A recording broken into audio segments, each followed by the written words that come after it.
Patrick Lencioni, author of several business book classics, joins us to discuss his book, The Five Dysfunctions of a Team. Can you summarize for us the five dysfunctions of a team? So the first dysfunction of a team is the absence of trust. That's when team members are not comfortable being vulnerable and open and honest with one another. The next dysfunction of a team, if there is no trust, is the fear of conflict.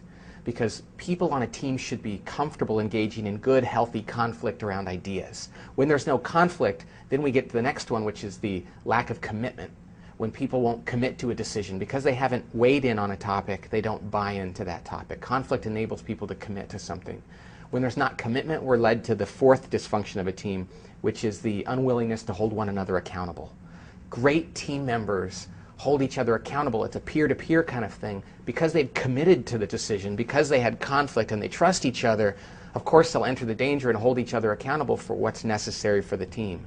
And then if there's not accountability, then we have the fifth dysfunction of a team, which is the inattention to results.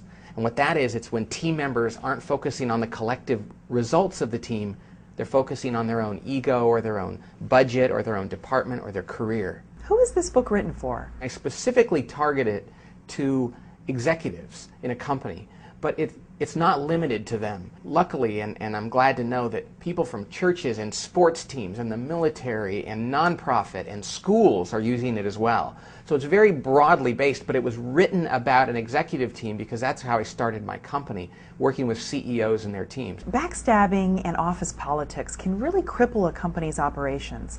How can a leader curtail or stop this kind of interaction?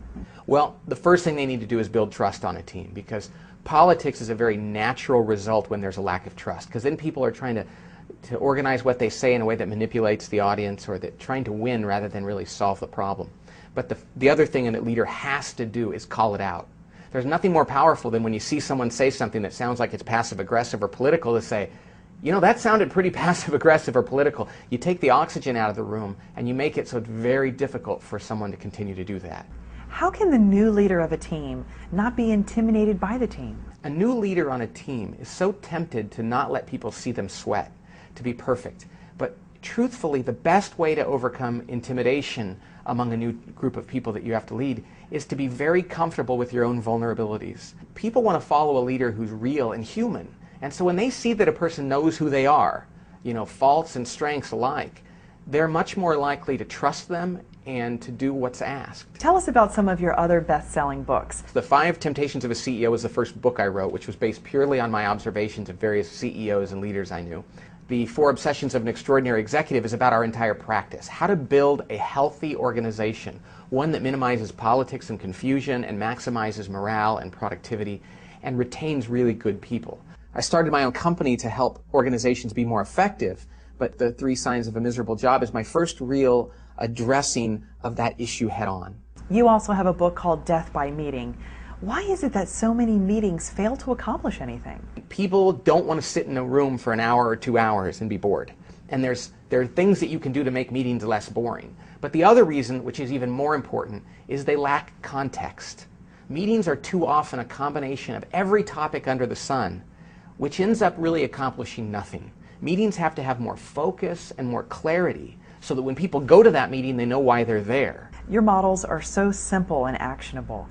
Tell us how they're developed. The field research I do is just working with my clients, and I enjoy that a lot, and that's where I get the ideas. All of my ideas come from the real world. The other thing is, as you said, they're all very simple, and that's because I'm a real believer that we overcomplicate things too much. When we overcomplicate things, we make it hard for people to grasp it and put it into practice. And my readers seem to really appreciate that. Well, thanks so much for speaking with us today, Patrick. Thank you, Brooke.